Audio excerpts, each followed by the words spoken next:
Welcome to another episode of Conversations with Roberto. Today's special guest, the one and only Charnel James. Hey. Welcome. I'm glad to have you on the show. You're the first female that I have on here, so I'm excited. What an honor. I'm excited, and it's like it's cool to have a fellow Grand Rapids native on the show. 616 So it's like we got that connection from being knowing each other from back home, and I'm excited to have you. So before we dive into it, just give the people a brief introduction of who you are. Yes. So, hi, everyone. Again, I am Charnel James. I am the mental health and self-care advocate. And there are so many things that I do, but the main thing that is near and dear to my heart is my platform, Dear Self-Care, which is a digital platform, a transformative platform that sheds light on the importance of mental health and self-care in the Black and Brown community, while also opening up for other people as well. But the main focus is our culture. Okay. I like that. Yes. Right to the point. Right to the point. Sweet and simple. Okay. So let's dive into some of these questions, right? What was the moment you knew you were meant to do Dear Self-Care? So Dear Self-Care started through like my own journey. So you ready for the story? Let's take it all the way back. Gives me as much details as possible. Okay, so picture it Golden Girl style.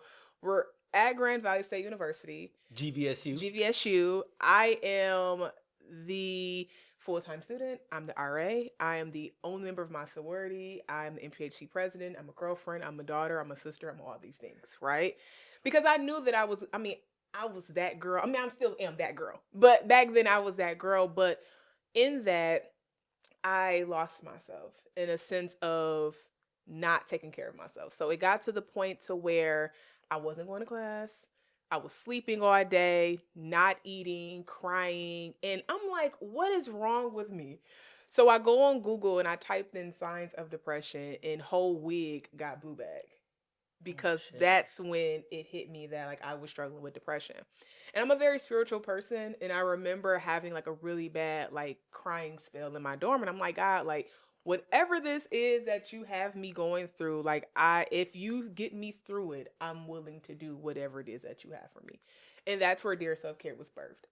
But the title of Dear Self-Care didn't come until I was in my depressive episodes. And there was this show called Dear White People. Are you familiar with that show? I've heard of it. I've never I can't say I've watched. I probably have, but like I just don't remember. Yeah, so it was at first it was a movie, and then Netflix had recreated or gave an opportunity to recreate as a series. And that was one of the shows that I was watching during my depressive episodes. Now, it was the perfect show because it's about Black kids going to a PWI. And Grand Valley is what? A PWI. So it was like perfect. It was like, and then it was talking about all the social justice issues that were taking place during that time.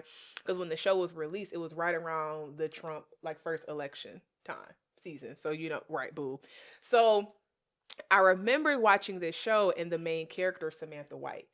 And she had this podcast called Dear White People. And she was bold as hell because she was on there like talking about all these issues and calling people out. And I'm like, how can I be as bad as a bitch as Samantha White? Because that's all I want to do. And that's where Dear Self-Care came from. Okay. And I didn't start it as a podcast, which is coming later this year. But I created it as a blog because that was my way of talking about what I was going through and making a change on Grand Valley State University's campus. And that's what I did.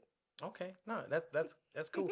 Just to kind of add to that, like a lot of people don't realize, and a lot of people do suffer from depression, and they don't realize it, right? They don't.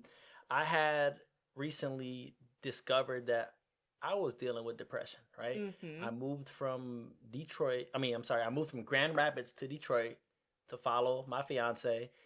Now my fiance, at the time was my girlfriend, and I was sad that, like no friends or family were really coming to visit me out here, right?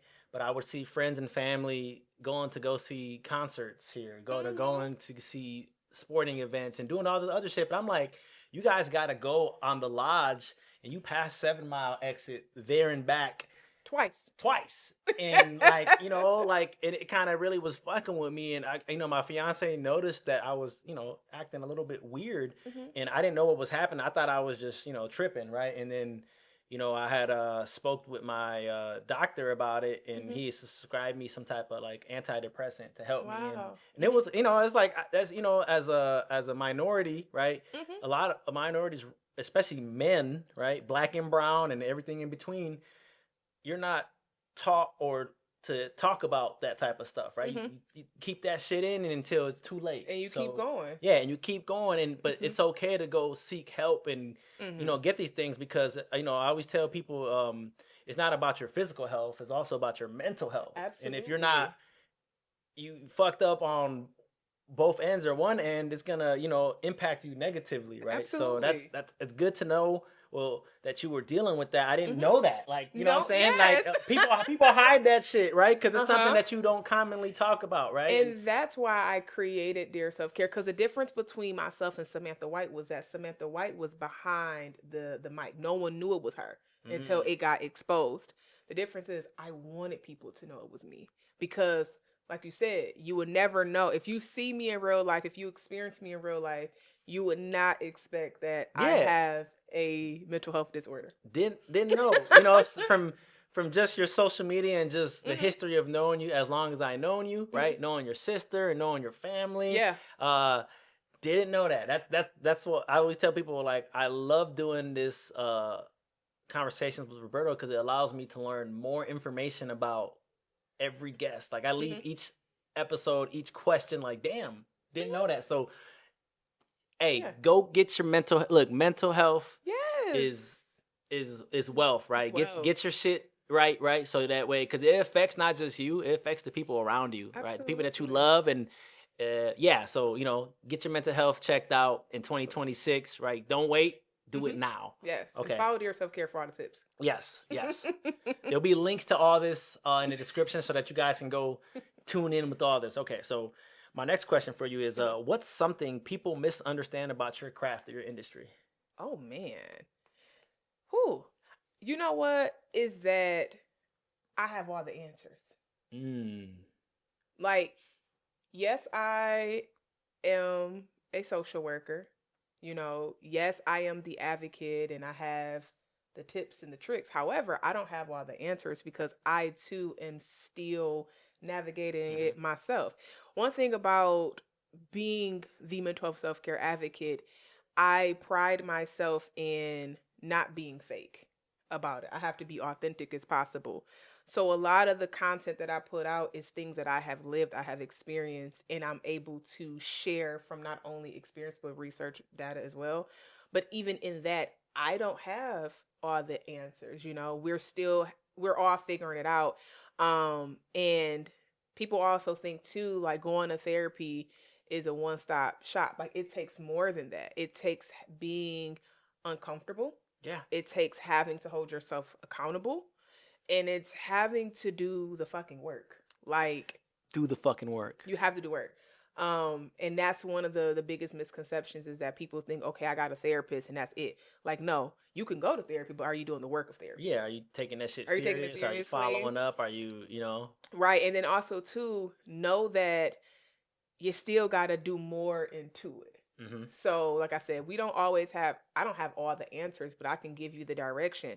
At the end of the day, it's on you. I think of Kanye West. Houseway. But no, okay, that's real. And it's because I feel like, especially because you have the experience of it, you dealing with yourself, and then the professionalism behind it, right? The college degree, the title, that adds to it. But it's like you don't have all the answers. And I feel like sometimes people think that therapists or psychiatrists or psychologists are fucking Google, right? They don't have all the answers, right? They can do the practices, they can do the stuff, but you still have to put in. It's kind of like a professional athlete, right? You got to train not just your body, but your mental. Yeah, and I don't know this, I may be jumping a little bit, so stop me if I am, but that was a situation that I had with someone that they were like, I want, because aside from Dear Self-Care, I'm a school social worker, and then I do private practice therapy. Two things that I never thought I would ever do. Never thought I would do those things, but it's just funny how God works. And won't he do it? And I had someone say that, like, well, I thought that coming here you would give me the challenge, and I'm like, the challenge is you facing whatever is that you're uncovering in the sessions, and we're, bringing it together. But then also too, you have to identify that extra challenge. Because for me, that's what the gym was. It was at one point I was going to therapy, and then I was like, I do not want to go. Like I was having it was like a standing bi-weekly session, and I was like, I am so tired of going. I need more. And that's what the gym came for me. Because like I can't just stop at just going to therapy. I got to journal. I got to do my physical self-care. I got to do my spiritual self-care. It's more than just the typical, like, just going to therapy and that's it. If you guys don't know this, my guest is pretty jacked. Show him the guns real quick. OMG. Show him the guns. Yeah. Bam! Yeah. And I'm not even flexing for real. I'm such a girl, guys. Welcome to the gun show. Okay. I'm such a girl. Okay. A fit girl. Very fit girl. Very fit. Very, very fit. Okay. All right. Love that answer, right? Mm-hmm.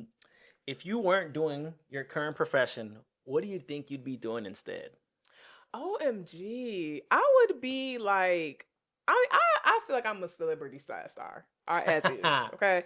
But no, for real, if I was not in this current role, I definitely could see myself as an actress. I'm so animated. I'm very dramatic.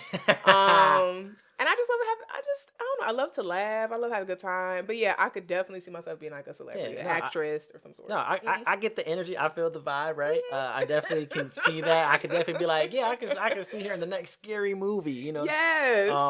But no, that's good to know. Can you give me any more insight on that specifically? Like why? So growing up, the elementary school that I went to, I wouldn't say it was performing arts school, but we did a lot of plays. And I enjoyed doing that. And I remember, and it's so funny, I saw my cousin this past weekend and we were joking about this big play that we did in elementary, Bessie Smith and the Night Riders. And I just remember just like the acting classes that we had to take, the learning of the script and just remembering a script. Yeah, and just embodying this person. It was exciting. There was a point in time that I did think about like going back into it, but like, God has a funny way of, using you, and that just wasn't for me. It's here. Okay. Good to know. I like to, because this stuff you learn interesting details and facts about people you might have not ever known before. So that's a celebrity in the making, right? I get the energy. I can see it. You got to speak it into fruition so it can happen. Okay. All right. Okay. All right. So what's a hill you'll die on no matter how unpopular the opinion is? Ooh. What is a hill? You could take some time to think about it. Honestly, because I was just talking about that today with someone about like the hill that I would die on is that in order to be your very best self, you gotta do the work. Like I am so tired of like this world just being okay with just being stagnant. You see what I'm saying? Like I get so tired of people like, well, I'm going through this because I had it rough and I had this. And it's like, okay, and excuses. Like we all had it rough, but what are you doing to make it better now? Like that's something that's the hill I die on. I don't care. I have one student, he's like, I physically just can't do it. But did you try? So that's one thing that I would say. I feel like the pandemic kind of stunted a lot of people's growth. And honestly, it was already happening, but it just gave that excuse. Exactly. So when are we going to do better and show up? That's one thing I would say. I do agree. I think a lot of people, and I say this every single day. I don't sound like a broken record, but accountability. People aren't taking accountability for their actions and the reactions that come from those actions. And then everyone wants to play victim, it seems like nowadays, right? Whether it's easier to be the victim. Yeah, whether it's on Twitter, right? Whether it's on Instagram, whatever social media platform, I see it every day. And I don't know when it just became cool to just do that shit. Because it's like, it blows my mind, the shit that people do. And like, I see it every day on social media. I see it in person and it just blows my mind. And it's like my generation, and I sound like an old person saying that, but it was like, we weren't doing shit like that, right? We weren't crying about stuff. We were rolling up our sleeves, getting in the dirt, getting the work done, right? And then like nowadays people are too babied into like I feel like honestly like the world's gotten very soft, right? Absolutely. What's the term? Sticks and stones may break my bones, but words may never hurt me.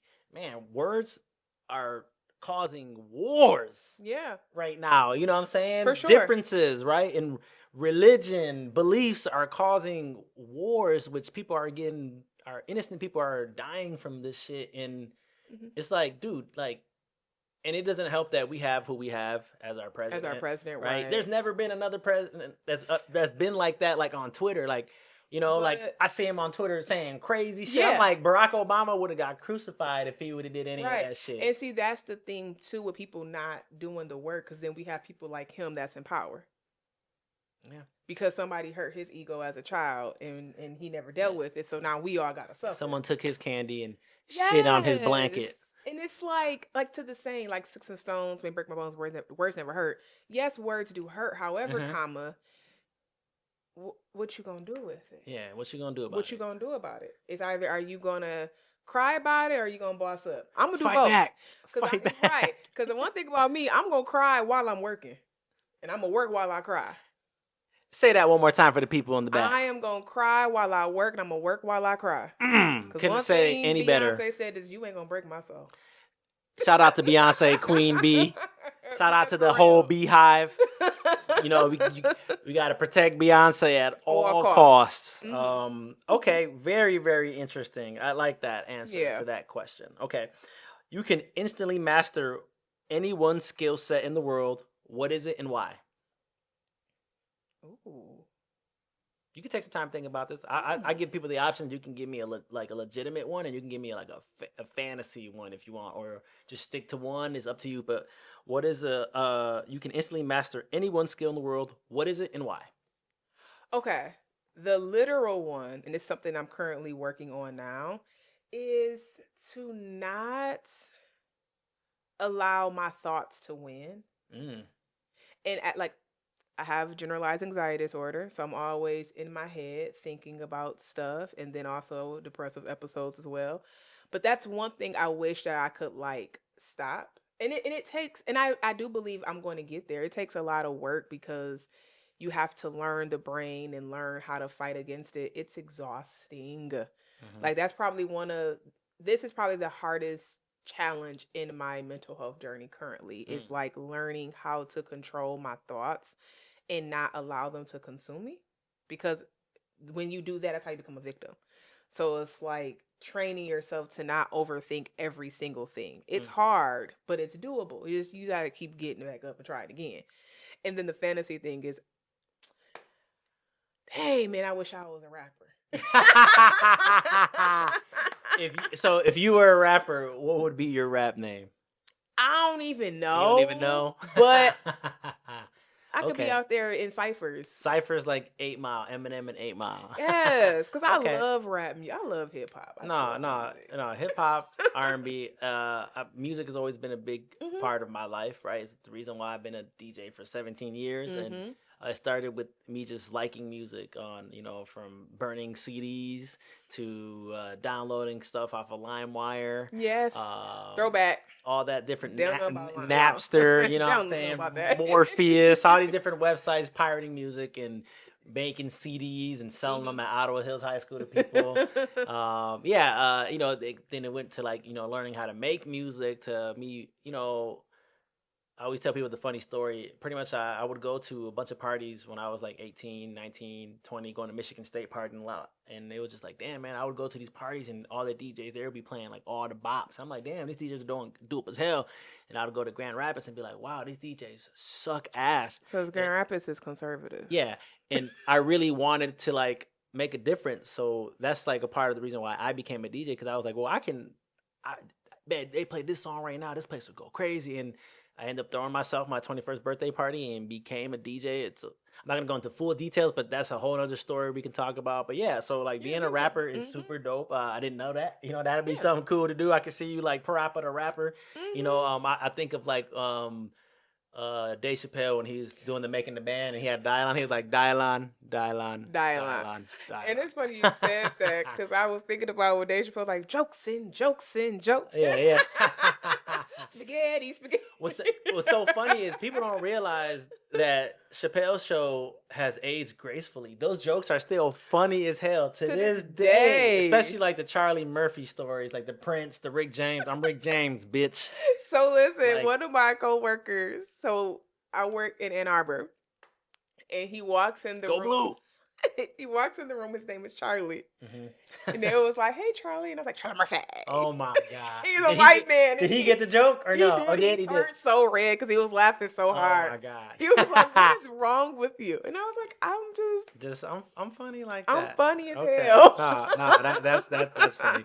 Humor always goes a long way in the corporate world and just in general. If you can be funny, you got a chance. Yes. Okay. Very, very cool. All right. So if your life had a background soundtrack, what genre would it be and who's on the track? Ooh. You can take time to think about this. Because, like I said, I love hip hop and R&B. Definitely could be like a hip hop track with a R&B hook. With an R&B hook. That's one of my favorite classics. Like a rapper and then the R&B singer just lacing the hook. Yes. And it would be just a female, like, full disclosure, I'm waiting on somebody to not reenact it, but can we get another ladies' night? This is ladies night. Yeah. And something that would be my track. Okay. Somebody hitting the hook and then they coming out how Missy did. You think it's gonna be on this song? Yeah. Like, you know what I'm saying? Like, and it would definitely be like some of my favorite female rappers. So Little Kim, of course, Megan Thee Stallion, Cardi, Missy, Queen. Queen Latifah. I may even have Tiana Taylor be the one doing the hook, and then got Ciara doing the dance. Like, like, and it would just be an all powerful woman type of thing. Tiana Taylor is my celebrity crush. I love. When I tell you, she is as much. Like a lot of these female rappers that I named, they all play like an intricate role. But currently, Tiana Taylor is someone that I have been like studying. Yeah, and I mean, she killing it with the acting. My God. That. Like, I can't. What was the name of that movie she was just in with Leonardo DiCaprio? I cannot recall the name. But it was a good movie. It was good. I remember I went and saw it at the movie theaters, and I was just like, "Damn, she fine." She doing her last album. Oh my God, that was work of art. That's somebody I would like to go see in person. Yeah. To check her out. And that's the cool thing about living out here in Detroit is like everybody comes here. I don't have to go too far. So it's like, hopefully, Tiana, if you can see this, come out to Detroit. Yeah, please. I went to her final tour when she was retiring, and I was just like, I was in awe. Yeah. I sat down, and normally you don't sit down at concerts. Yeah. But I just watched her, and it's just like, she could sing. She could dance. She can act. She's creative. Bodies out cold. Remember that the video you did for Kanye West? Fade Away? Yes. And she was in the video. I'm like, holy shit, how many hours in the gym does she spend a day? And that's, I just love it because like my body can mimics hers. And she is so strong, but she is so soft. She is just so peaceful. And I just love everything about Tiana Taylor. I do love Tiana. Shout out Tiana Taylor. Yes. Okay, so you would have a track with multiple female artists, R&B, rap, like Ladies Night, I do remember that track very vividly. So okay, that's good to know. I like that. Yeah. It's I've asked people that question and they give me some unique answers. That's definitely a unique answer. I like that answer. It fits you. It fits you well. Okay. I'm a girl's girl. Okay, all right. So if your younger self could see you now, what do you think they'd say? They'll be like, "We did it." Ha! I like that. Yeah, like. And did it? What is that? Become the best version of myself. Although I'm still like working towards because funny, we were talking about this earlier, me and my girlfriends, when we went and grabbed coffee, and she was saying about her getting married, and she's like, growing up, I never really like pictured myself getting married. And I was like, oh my God, me either. I thought I was crazy for that. Cause like, as young girls, you think about your wedding, you think about having kids. I didn't think about any of that. All I thought about was how I can be the baddest bitch ever.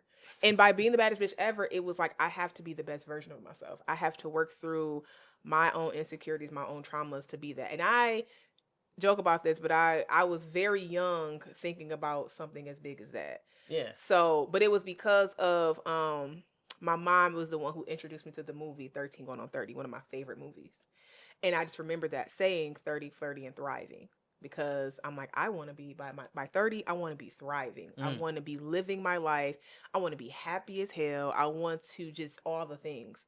And I'm finally here. I never thought I would be able to do it, and I'm here. Love to hear that, right? Because that's what life's about. It's about setting goals and knocking them shits the fuck down.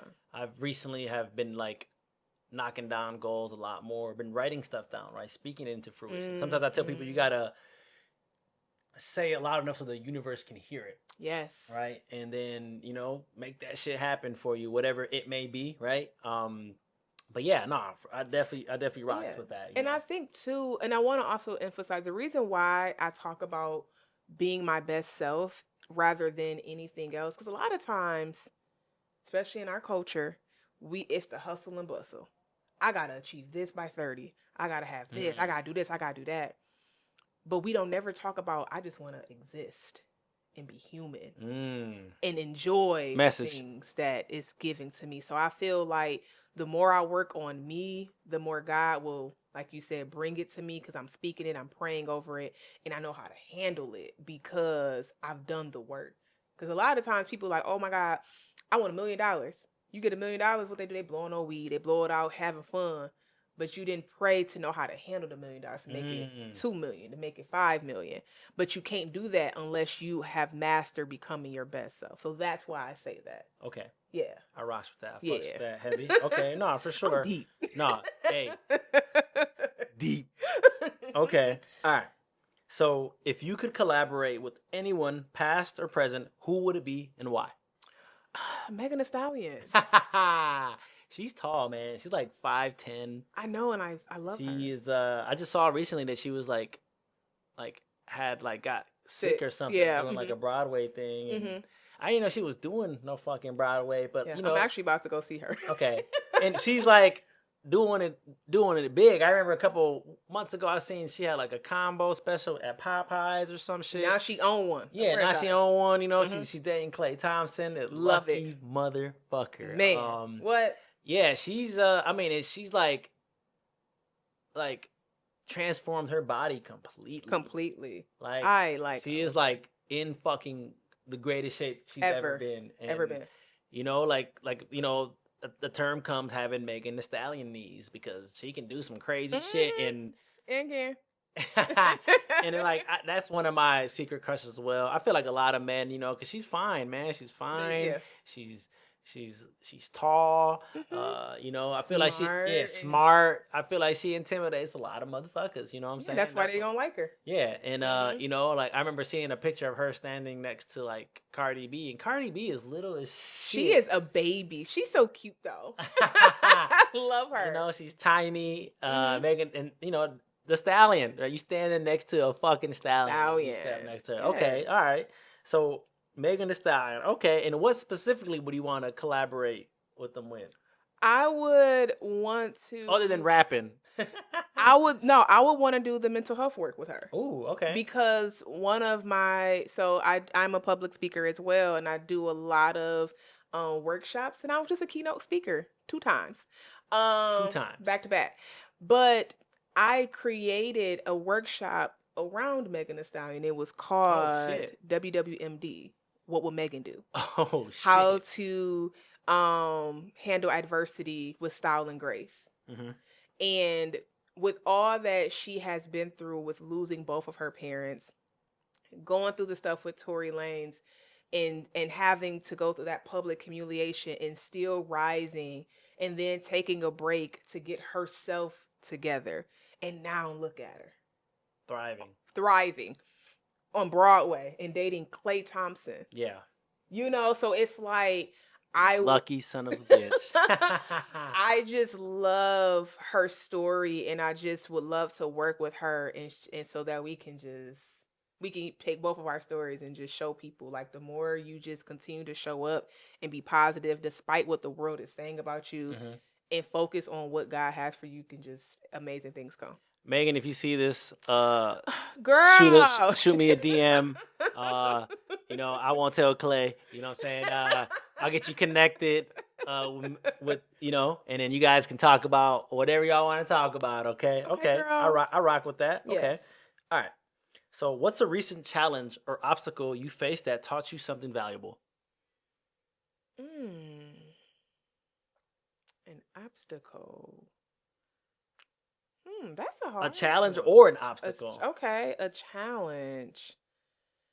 It's okay. We need some time to think about it. These questions make you think, and that's the point of these Conversations with Roberto. We're having convo. So, just again, it'd be like, what's a recent challenge or an obstacle you faced that taught you something valuable? I wouldn't. Okay. At my previous job, was very unhappy. Very, very, very unhappy there. And stuff started to get very, like, weird. And I remember, and it was and they always say when, like, you are about to step into what's for you, the current space starts to feel uncomfortable.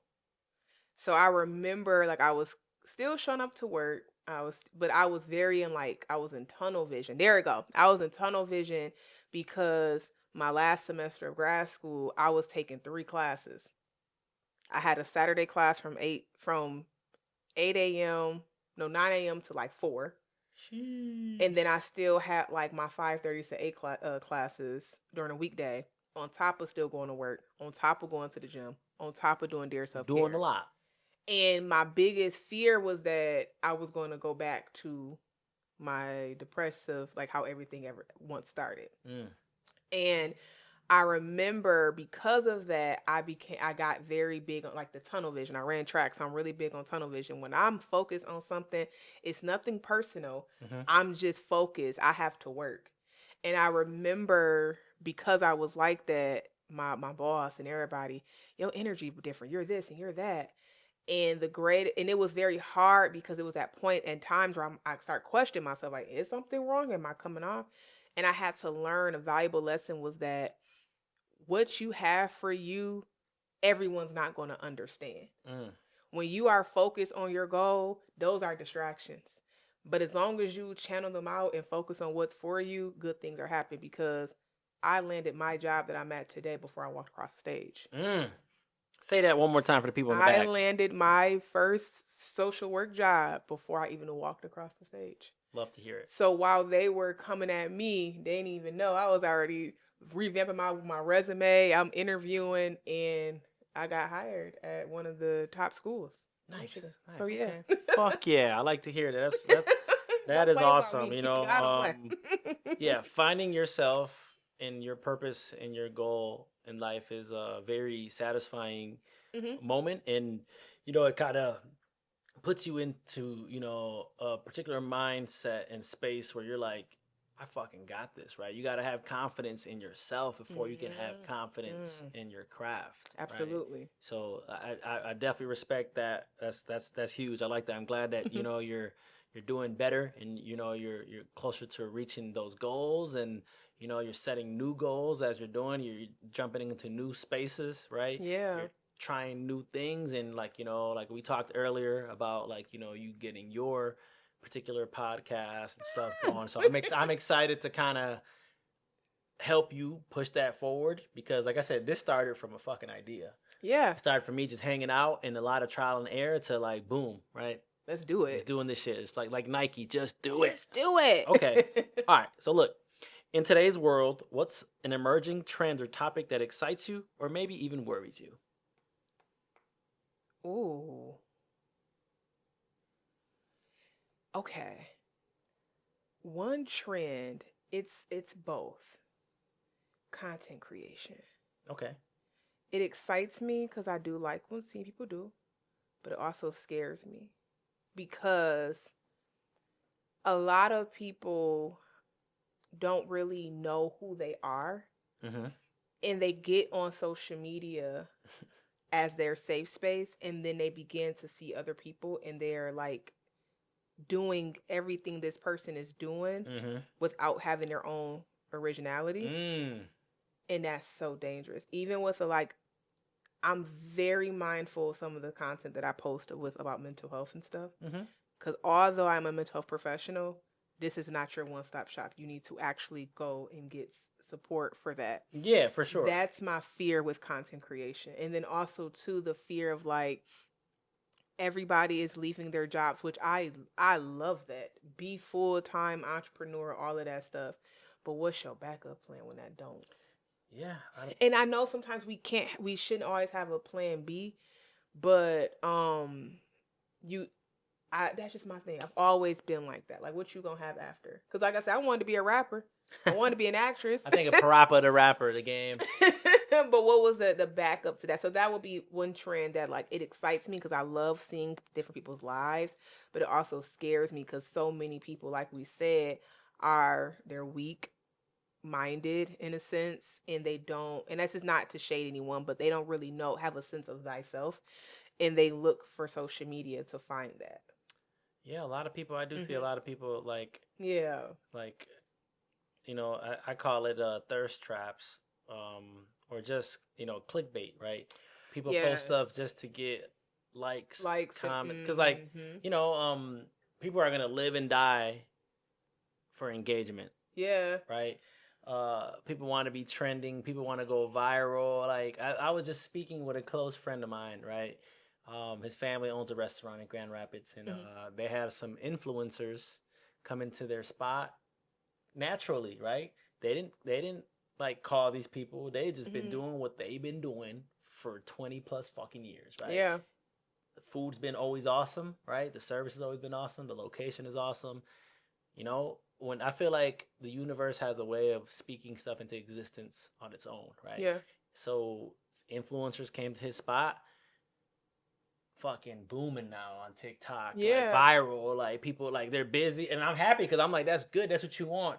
And then on the other perspective of that, right? The quality of it goes down because now they're trying to mass produce for all these more people that's coming in. Yeah, and it's like I know another person, and I'm not gonna say no names. You know, if you're watching this and you know that I'm talking about you, a hit dog holler. So be it, right? Yeah. But another person that I know is trying to do everything in their power to go viral, and the complete opposite is happening, right?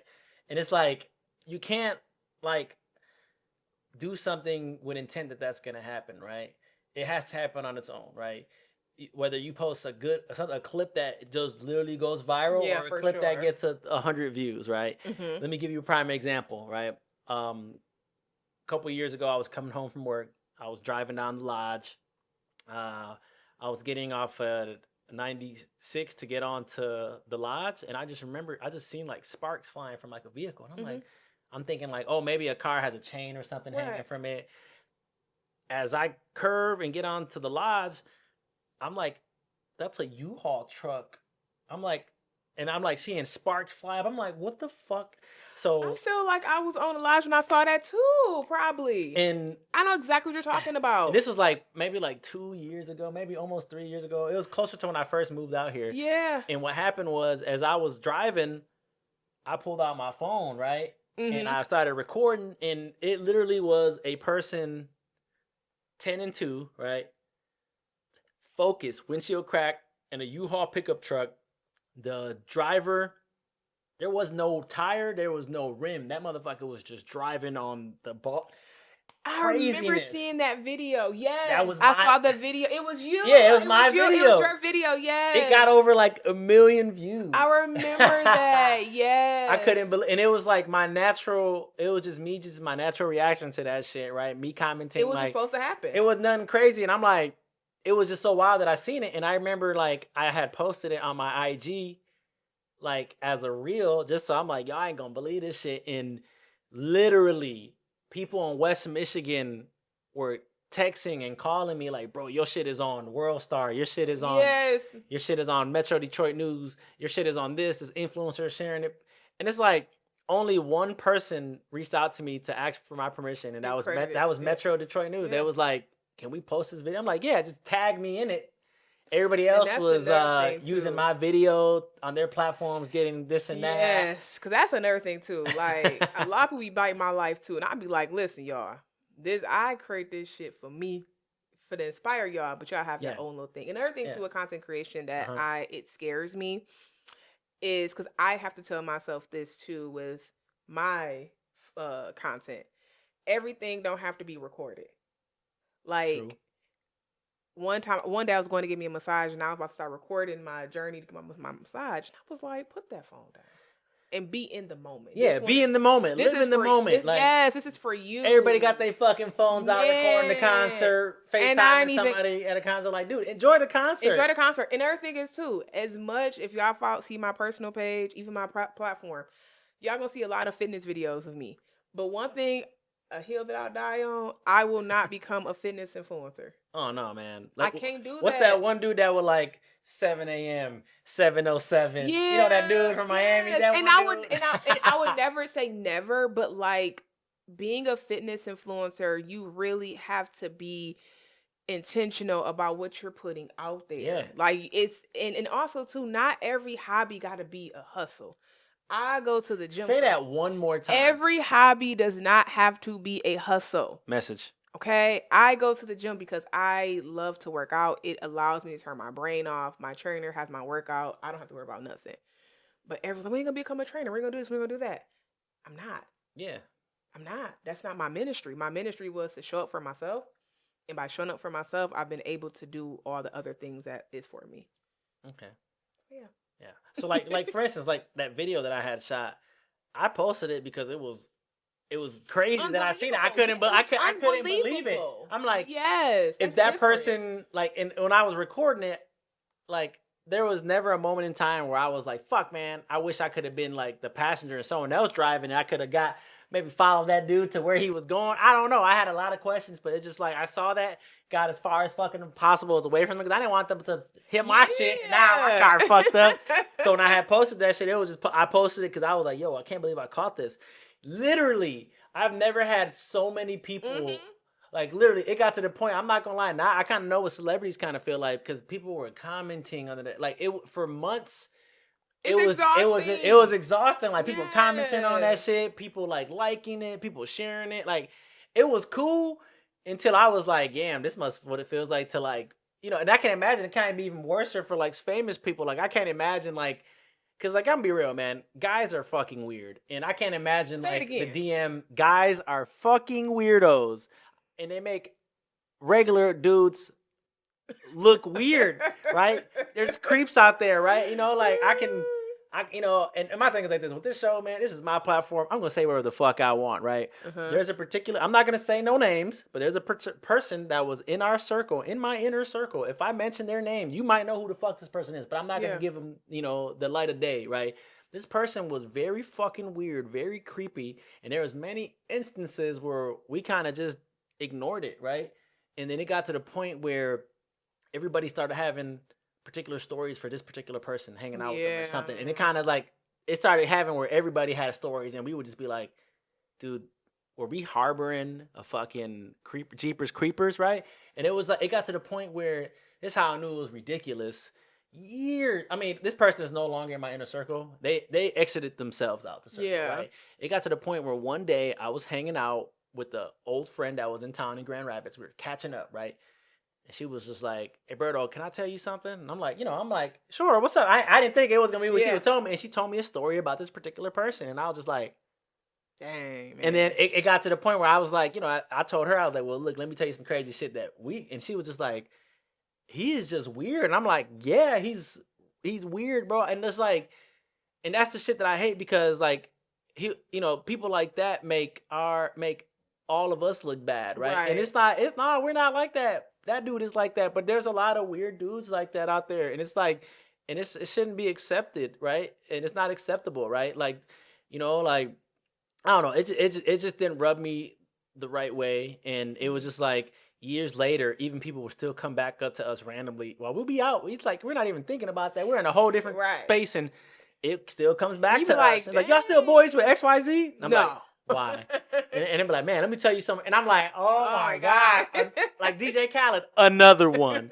It felt like that every single time. And it was just like, it wasn't acceptable, right? This person, I remember recently, obviously I told my fiance about this shit. And she just was like, damn, that's crazy. She was like, and he was your boy. He was your man's. I don't know if you ever seen that meme, but that dude, I heard they got your boy. Yeah. They got your man's on sex assault charges. He's like, you hang with. He was I heard you grew up with him. Like, it was one of those things where I purposely have removed him from social media platforms, this and that. And he's always trying to reach out to me. Not like say anything, but just like friend requests. And I'm like, you don't get the signs that we don't fuck with you, right? Yeah. And he sent my fiance a friend request very recently. And she was like, who is this? I'm like, that's who I was.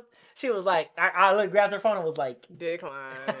But yeah, man. Weird. Yeah, people are weird, right? And we got to start calling out these weird people, right? Yeah, I blame social media for that. Yeah, social media. And I will say this right now, you guys enjoyed this Conversations with Roberto episodes because I got something cooking for you guys after a few more episodes where we're going to be no holds bar. We're going to talk about all types of shit. But, it'll be a whole different, but that's a whole other thing. I don't want to give out too many details about that. But yeah. So, that's a trend that I think, stop being fucking weirdos. Because even women can be weirdos too, right? I'm not putting it all on just dudes. Women can do weird shit, right? There are a lot of weird women that I have encountered. Yeah. Okay. But yeah, so yeah, let's move on to the next topic. I feel like we done talked about that enough. Yeah. Okay. So what's a piece of advice you once received that you still hold close today? Oh, I was just telling my best friend about this. So when I was going through my breakup, I remember I had told one of my guy friends that I was like, I'm in my villain era. Like, I don't really care. And he was like, can I say something? I was like, what? And he was like, if you gonna do that, can you make one promise to me? And I was like, and what's that? And he was like, don't you lose your light. He said, because you are one of the most rarest people that's so, like, he's like, you are just naturally a good person. And he was like, I would hate for this one person, this one situation to diminish all of who you are. And that's why it's so hard for me to be a villain. And honestly, it's okay to be a villain in someone else's story because it honestly makes them want to be better. But in the same token, it's ways to be a villain without being bitter.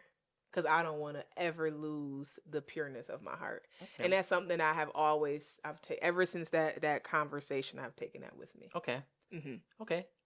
Just to add something to that, I would be lying to you if I said that as I've grown, right, I embrace the inner villain in me, right? It's enough to where I've spoken with my therapist of it's a coping mechanism that I've did, right? Mm-hmm. A lot of people may or may not know this.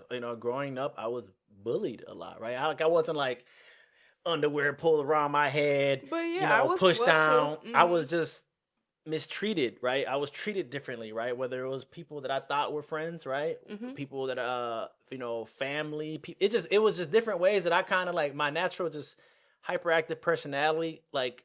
I didn't understand why this shit was happening, right? Until like years later, I connected the dots and I'm like, holy shit, I was getting fucking bullied. I didn't realize that. Mm-hmm. Like let me give you a prime example, right? There was this girl that growing up, I went to a Spanish immersion school called Academia de Español. It was a school in Grand Rapids that no longer exists where they taught you English and Spanish, right? Okay. It helped me develop, obviously, with, having two Hispanic parents, a Mexican father and a Puerto Rican mom with their first languages was Spanish.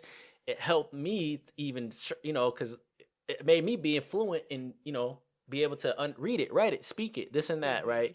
So this girl that I met, or this girl that I went to school with during those years in elementary and, preschool to 6th grade would always be mean as fuck to me. And it's like she was one of those bigger tomboyish girls, you know what I'm saying? Somebody hurt her feelings. And, what was so crazy, it was like I never understood why. And, I was just so nice. I didn't have a mean gene in me. Like I feel like the villain in me in the alternative ego enemy got created from all this stress that people put on me from this shit. I just keep just compressing it and taking it until I was just like suppressing it. Yes, until I just like one day just snapped and created my alter ego to deal with these high stress situations. Absolutely. So what happened was years later, I'm talking about like almost 10, 15 years later, right? I'm DJing a party at the Pyramid Scheme, right? Sold out party. Another good night with the homies, nothing crazy. I got done doing my set, and I was out in the VIP section kind of kicking it with my family and friends, and someone just tapped my shoulder. And it was her. And it was her. I knew it. And I seen her face, and like, I wasn't like scared or anything. I kind of was just like, oh shit, hey, you know, like how you do, you know, like hey, how you doing? And she was like, man, I didn't know you were nice like that. And I'm like, oh yeah, you know, it's like you know, it's like just something I do, you know what I'm saying? Like look who I turned out to be type of shit, right? And what ended up happening was I kind of went from the VIP section to get on like the same level so that I could actually, you know, catch up with them and talk with them real quick. Where I wasn't gonna spend too much fucking time with them. And out of nowhere, she was like, I just want to apologize for being like a bitch towards you, like all those years. I was like, that caught me off guard. I'm not gonna lie. I was kind of faded at this party, right? I'm having a good time. I just, you know, sold out a venue with the homies. You know, it was a good night, and it caught me off guard. I wasn't expecting that shit. And then she kind of was like, you know, I wasn't happy. I was depressed around that time. She was like, I had stuff happening to me in my life that you were just like an easy target. She was like, you're always just so happy, so you know, energetic. You know, you were popular. You were like pretty much like the representation of that school, right? You were like the golden child, and she's like, I hated everything about that. Yeah. And she was like, I didn't know how to deal with it, so that's why I was, you know, a dickhead to you. And she was like, I just want to sincerely apologize for all that. And I felt, you know, gave her a hug. I was like, I appreciate that, man. That was you know, big of her, yeah. And you know, obviously, I went to the bar, got her a drink, you know, chopped it up a little bit more, and I kept that shit moving. But it was like, you know what? It made me feel, you know, good that, like, you know, obviously I was feeling good already because of the night, but it made me just be like, damn, you know, like, I wasn't tripping, right? You know what I'm saying? Like, I knew it had to be something. I personally thought, you know, she liked me or something. I was like, maybe she likes me and acting, you know, like, because, you know, people are weird. Guys and girls are weird, right? To an extent, right? So I always thought that was kind of crazy to me to be like, yo, yeah. But yeah, man, people being bullied and is the real thing, man. You know, and it impacts people in the ways you don't even realize it. Like, you know, like my coping mechanism is to get defensive. And when I get defensive with certain people, right, like my inner circle got me trained. Like, you say a joke to me, something crazy that I feel like is a shot or something that, you know, like something slick, I'm going to say some pretty wild shit back and quickly. It's going to catch you off guard. You're going to be like, damn, you're not even, you might say here, I'm going to take it there. And you're going to be like, oh, fuck. And because that's how I am with my friends, but it's all good nature. We all joke around shit like that. It's funny to us, but for the most part, yeah. So it's like that's just a natural defense mechanism. You know, I am a grown ass man, right? I consider myself an alpha male in the community of other people that I'm with, and you know, I gotta defend my peace, right? I gotta defend myself, and you know, whether that's physically or mentally, right? Yeah. If you try to approach me and you test me or you do some fuck shit, I'm gonna call you out on it, right? You might not like what I'm gonna say, but hey, just remember, you did this to yourself. You did to yourself, not me. Absolutely. Okay, nice. Okay, so look, in 5 years, what's a personal milestone, big or small, that you'd love to look back on?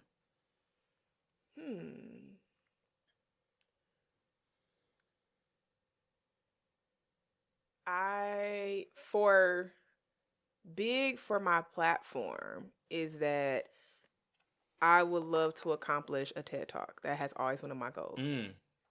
I love TED Talks. That's one of the biggest goals. And then the small goal is to be successful with my podcast and all the other things that I am working on behind the scenes. And then in my personal life, the big goal is to, you know, get married, have my own family. And then the small goal is to just continuously just live life. Okay. Yeah. So, yeah. No, for sure. Okay. I rocks with that. There, like, obviously I have these questions that I ask every guest, right? And depending on the guest, I like to ask like other questions pertaining to what they do. So okay, so if you could tell me what is the strongest part of your body physically? My legs. Okay, how much can you squat? What's your max? What's your personal record or personal best?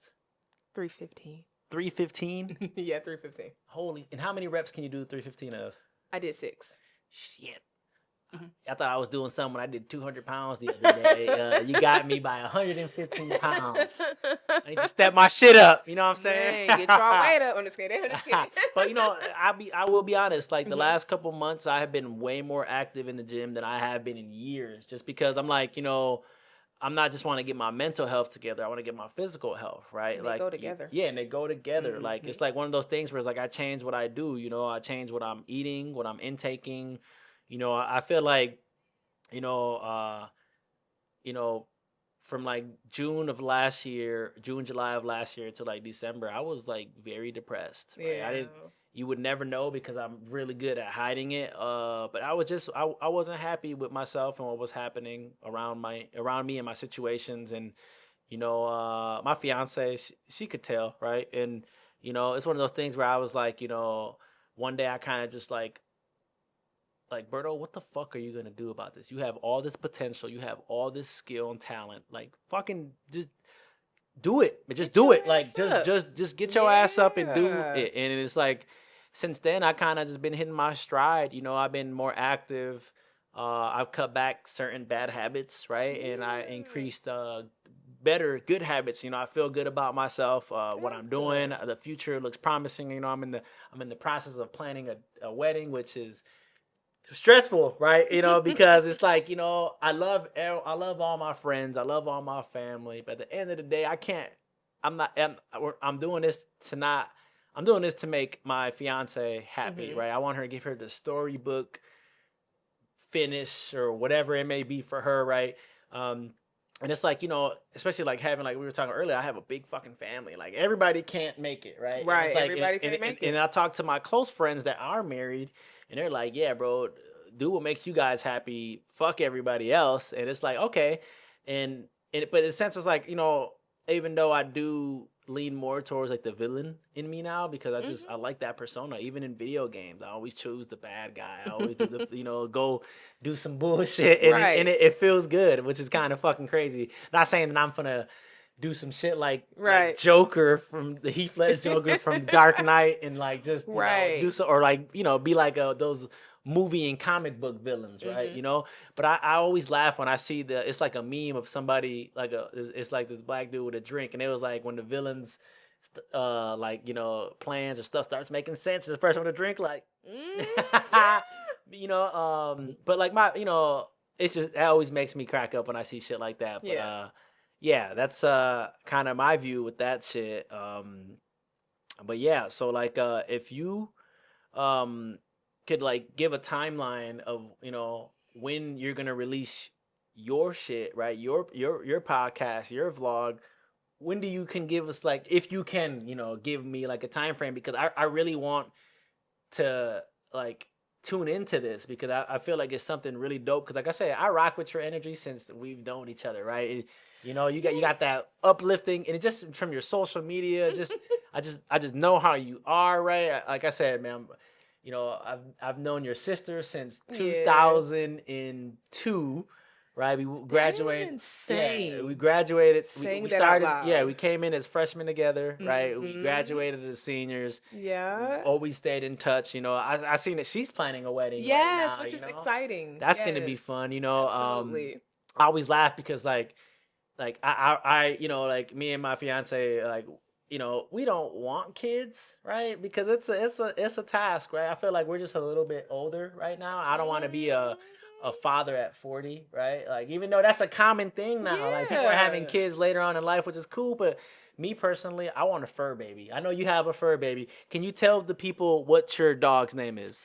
Baby Yoda. He's Yoda. Not a baby no more, but he's still my Baby Yoda. What kind of dog is it again? He's a Cocker Spaniel and a Poodle, so a Cockapoo. Cockapoo. Oh my God. People be breeding these crazy dogs together. But yeah, I always laugh because you always like, when you told me the name, I was cracking up like, Baby Yoda? Because I think of, Grogu from fucking The Mandalorian and shit like that. He acts just like Yoda. That is hilarious. Like, he's crazy. And I like I said, I seen too that your sister has a dog too, right? Yes. Like, I don't know the breed, though, of King. I don't know the breed. King is the name? Yeah, his name is King. King James. I just remember your sister was really big into, like, 50 Cent. She still is. I know she still is, but like that's never gonna change. Like I remember in high school, never gonna change. Like in high school when 50 was that guy. And she had a 50 Cent poster one time. She showed me that she bought. She was so hype. I was like, it's the one that had like the bullet holes. Yeah, I feel like shout out to Valerie. I feel like if she was to ever stop like 50 Cent, the world needs to stop. Like, what the hell is happening? That's how much she loved 50 Cent. Yeah. Though. Speaking of 50 Cent, 50 Cent is my favorite internet troll. My dad just said that the other day. Like, don't fuck with 50, man. Listen. He got nothing but time. Nothing but time. I'll be like, I wish I was that petty, but... Man, I dream of those levels of pettiness. But yeah, that shit is... Yeah, dogs. I think I do want to get a dog. We want to get a dog. We kind of have the names for our future dog. Shari really likes like Cornelius. If we get a corgi, Cornelius. Such a and she also likes name. Yeah, she also likes the name Kevin because one of her favorite movies is Home Alone. Like Kevin McAllister. Cute. So I told her if we get a dog, we can name him Cornelius Kevin Chavez. I love that. Well, listen, getting a dog is just like having a kid. Oh no, for sure. That's why it's a fur baby. Listen. I had to put him in timeout today when I was getting ready. I'm like, Yoda, you're overstimulating me, and you're my emotional support animal. Like how does this happen? But yeah. And then to answer your question about the podcast, I'm not gonna give y'all a date because I have the date. So I'm gonna try to be surprised. Okay. But the timeline is roughly 2.5 months. Okay, 2.5 months, man. Like we're gonna double. I'm gonna double back and like want an update so I can like post the shit on there. Because one thing that I want to do with this platform is I want to cycle back through all the guests and just kind of do like a follow up. Yes, absolutely. See how they're doing. Yes, what they're doing. Post that, highlight on here on the Conversations with Roberto platform so that people can see the shit. Because it's like the whole purpose of me doing this is so that I can interview people who I deem interesting to me, right? And not saying that not everybody that I know is interesting, right? Because you guys are, but just not enough for me, right? Like with this pretty much vlog, podcast, whatever the fuck you want to call it, right? I specifically pick my guests, right? Handpick it, right? You don't come to me and be like, yo, I want to be on the show. It don't work that way. Like, I pick people that I think are interesting to me. And like I've had you on that list since I started kind of brainstorming. I may or may not have mentioned it to you before, or maybe have not, but I just remember like, recently I was going through the list and I your name was like right at the top. I started thinking of like all the people that are on this list that are here in Detroit that I can, and I'm like, she's not that far from here. I'm like, and I was like, just seeing your energy on your social media posts and all the stuff that you've been doing, all the stuff you advocate for, and just what you represent in your community, in all the communities, is just like, damn, I can't wait to interview you and talk about this shit so that way, the world can see this, or, like I always tell people this is like, you just never know who's gonna watch these videos, right? Someone might reach out to you about some shit. You might see you at a global event talking about what you're talking about, and just knowing the fact that I was able to help some way, some form, right? Whether it was big or small, very satisfying for me. For sure. What I'm saying, to put people in those positions, because it's like, I'm not doing this shit to get famous, right? Remember you're talking about people going viral? I'm not doing this shit for that. I'm doing this shit because I love it. I've always been a person that's had a lot of different unique friendships with people based off of like similar interests, right? It could be something like we like the same show, we like the same food, we like the same music, we like poker, you know, whatever it might be, something that I find common interest leads to like conversations, right? And that's where I kind of came up with Conversations with Roberto. I have these conversations with people that I find fascinating and interesting, and I put them on the platform, and you know, we shoot the shit pretty much. It's a structured shoot the shit session. We're conversating, and you know, I put it out there for the world to see, and then, you know, yeah, man, I'm excited to have you on here. Have had you on here. It was a very interesting episode. You're the first female, numero uno, right, on the show. Big shoes to fill now. Yes. And maybe next time, you know, when we do a follow-up, we can get you to spit some bars. You know what I'm saying?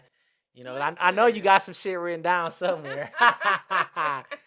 You know, you'd be like, Dylan. Yes, because I think I'll be a dope-ass rapper. But yes, I am very grateful to have been on this platform because, like you said, I have really great energy in all the things that I do, and I just want more people to get to experience me, however that looks like.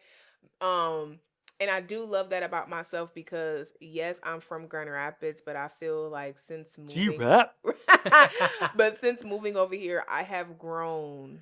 Me too, so much. Because like I came here, worked in Detroit, went to Pontiac, and then now I'm in Ann Arbor, and I'm like, everywhere I go, I'm making a name for myself. That was one thing I did say to myself when I moved over here, is that I was going to make a name for myself here like I did back home. Nice. So you know me in Grand Rapids, you know me in Detroit, you know me in Pontiac, you know me in Southfield, you know me in Ann Arbor, you know me everywhere. Lansing, because of who I am, my spirit. Make your presence felt. Absolutely. Okay. Well, I would like to say thank you for coming on the show and for sharing all the interesting stuff that you have about you. I can't wait to get to working on this episode, and I'm trying to pump it out as quick as possible so that way the world can see it and the people can see it. And I'm excited to you know get your message out there to people, and you know, just to see, you know, the reactions, and you know, just I'm excited, man. Like, this is something I was looking forward to. It's a milestone, guys. This is episode 5, right? You know, I'm halfway to 10 episodes, right? Yeah. And then it's just gonna I feel like, I'm gonna just keep going. You know, as long as I keep showing up, right? Like I said, I'm not doing this to get any type of fame or garnish anything. I mean, it would be nice to at one point be like, shout out to our sponsors at FanDuel. Use this code to get $50 free, you know. But it's just like, you got to speak into existence, right? So I'm hoping that down the line we get some type of cool sponsorship. And, you know, for those that are interested in something like that in the future, just holler at me, man. I'm very reasonable, right? I'm very technology savvy. We can get this shit popping even more. I'm going to keep bringing you guys awesome guests every episode and on for it. So that's all pretty much I got to say. I always leave every episode by saying this very wild comment, suck it easy. I'm screaming. Bye.